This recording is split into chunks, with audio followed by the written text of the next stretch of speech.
Okay, in this video we're going to talk about Star Trek Discovery in this many minutes, in a moment.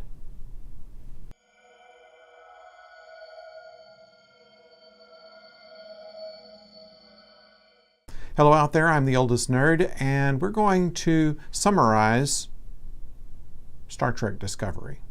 Let's start. We are introduced to Michael Burnham, also to Captain Georgiou and Saru as the main characters in this drama. Georgiou is the captain of the Shenzhou, and Michael Burnham is her first officer. They start out on a planet where they blow a hole in a well so some tree climbing creature can get a drink of water, and then they go back to investigate some kind of wrecked satellite. And so when they see that there's something that their sensors can't detect, they put Burnham into a thruster suit, who runs down to see what it's about and comes back and says, "It's the Klingons. We have to do something about it." And while she's down there, however, she happens to meet a Klingon who happens to be standing on the outside of the ship. He's the torchbearer or something like that, in which he just stands around waiting for somebody to float by so he can kill them. He doesn't succeed in killing her, but she kills him and heads back to the ship with radiation burns and a stab wound. Meanwhile, we have the Klingons introduced, T'Kuvna, our main character now, who is going to reunite the 24 houses of the Klingon Empire in order to bring some kind of order to make Kronos great again, I believe is how they did it. We are introduced to Vok, son of Nun, who is a lighter-skinned Klingon than the rest of them, and is someone who is so much of an outcast that T'Kuvna decides to make him the new torchbearer for some reason. He's defended by L'Rell, and we'll come back to that. Now, we get back to the Shenzhou, and we have Michael, who is not quite out of her radiation treatment, to come in and tell the captain that it's the Klingons, that we have to fire on them, and Georgiou sends her back to sickbay to get her clothes on. She comes back later and makes another big case that they should shoot out with the Klingons because that would show strength. She says Starfleet doesn't shoot first. They go back into her ready room, and she gets the Vulcan neck pinch that somehow Michael Burnham knows how to do. She comes back in, tries to take over the ship. Georgiou revives enough to pull a phaser on her and put her in the brig. Then the admiral comes in. I don't remember his name because he only made a cameo anyway. He comes in with his big ship and he says, "We come in peace," and they blow him to pieces. And then go and do a number of all the other Federation ships that are there, including the Shenzhou.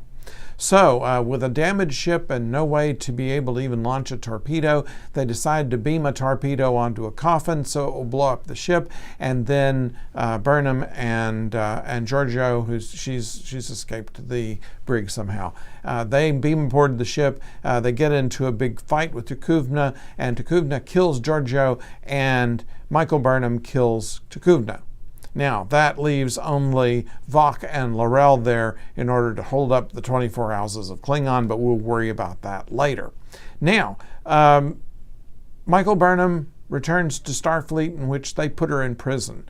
And she is being transported to another thing, and they get into some kind of space storm. And this space storm is causing the shuttle to go off course, and Discovery happens to get there, and Lorca has her brought aboard, brought to his ready room, shown that he likes fortune cookies and wants her to join the crew as a specialist. She doesn't understand why, but Lorca needs her because she looks like her mirror image in the mirror universe where Lorca is actually from, and they're going to go back to the mirror universe, and he's going to use Burnham in order to get to the Emperor, who is also very close to, and then he's going to kill the Emperor and take over the Empire. Got all that?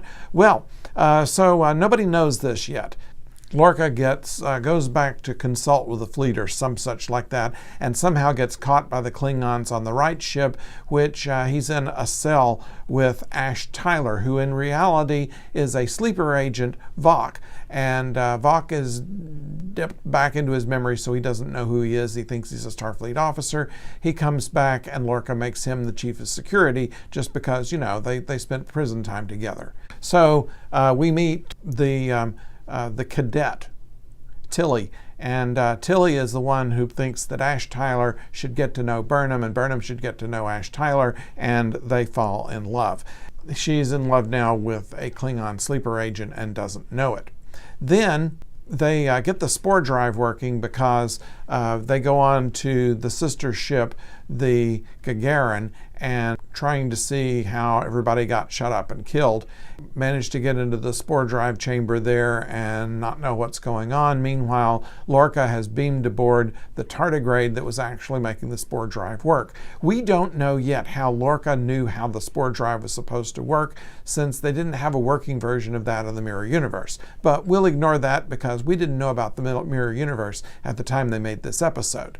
So they come back over. He's got the tardigrade. They find eventually that you put the tardigrade in the spore chamber and zap him, and you can go anywhere in the universe you want almost instantly. They find out that's a cruel thing to do, and while Lorca is being captured by the Klingons, they decide that that's too cruel for the tardigrade, and so they give some of its DNA to Lieutenant Stamets, the chief engineer, who then becomes the person who gets put in the spore drive and zapped every time they want to go somewhere. They come back, and Lorca's idea to make 128 jumps so you can figure out how to disable the Klingons' cloaking device, which they weren't supposed to have yet, is successful, but it also uses a way to map itself back to the Mirror Universe, in which he does, and takes everybody back. Then Michael Burnham is getting Lorca to the Emperor, but she discovers that they eat Kelpians for dinner. Giorgio is the Emperor, plans to try to repel Lorca, but is not successful at this, and the Discovery is able to target the spore drive on her ship, and at the same time blow up Lorca, knock them back in their own universe, and Burnham makes sure that the Emperor gets beamed back to the ship with her, because she's still guilty about having been responsible for her own captain's death. Then they decide at Starfleet that Giorgio would make a better captain, because they've already had a mirror captain who was better than most of the rest of theirs, because the 9 months that they were gone, they were losing the war because they didn't have an evil person commanding a powerful starship. So they put the Emperor masquerading as Giorgio on the Discovery, and she's going to blow up Kronos, and she lets herself known pretty quickly that she's no good person. They beam down to the planet, and she immediately goes to a brothel with Orion people, and for some reason finds out how to blow up the planet. However, Burnham finds out what she's going to do. She and Saru get together, and they decide to threaten her not to do it, and somehow they convince her not to do it, to give her her freedom and then send her on her way rather than blow up the planet. Then they give the bomb they were going to blow up the planet with to L'Rell, and Ash, who has been, did I leave something out here? Anyway, they meet the Enterprise. That's the show. It's no small wonder that a lot of people don't care for this show, because it does have many twists and turns, and I left many of them out. Obviously, each episode had something of interest in it. Every character was well fleshed out, except those on the bridge of the Discovery, and there's a lot to be said for the tension and the prognostication that we were all doing while the program was in progress. In fact, we're still doing that. We're asking, who is on the Enterprise now? We know Captain Pike is there, but is Spock there? Is this going to be a way that Michael Burnham meets Spock? Is this going to be a whole season of working between Discovery and Enterprise? Obviously, this show has a lot of twists and turns, and we haven't seen the end of it yet. As we get ready for the second season, the very end of the last episode, they encounter the Enterprise, a distress call from Captain Pike. Now, according to people who keep track of the years, we're in like 2257 right now, and this would have been about the end of Pike's 5-year mission on the Enterprise. Now, it's still another 3 or 4 years before Captain Kirk would take over the Enterprise. So they've never indicated in canon if there is a commander between Pike and Kirk.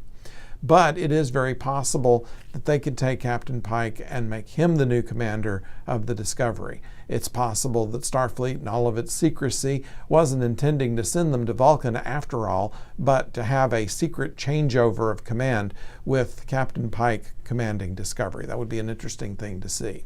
Also, the idea that Discovery is a Section 31 ship. This was a idea that first come up with in Deep Space Nine and later mentioned in Enterprise of their covert ops group. They've never mentioned since the very beginning of the show that there were black badge crew people, have slightly different uniforms. We're wondering if they're ever going to come back to that, if they're going to show other secret missions that Discovery is going to do, a way to keep them out of canon by making everything that they do top secret. So that's my guess there, that they're never really going to go to Vulcan. They're never going to do any regular exploration stuff. They're going to be doing Black Ops stuff. And they're going to bring Pike in to be the person who is going to do that, in my guess. Maybe you have a different guess. Maybe you'd like to try out your prognostication skills. I'd like to hear from you in the comments. Also, if you've not registered yet, please do so. We'll be very happy to see you come on to our little group. Till next time, don't go far.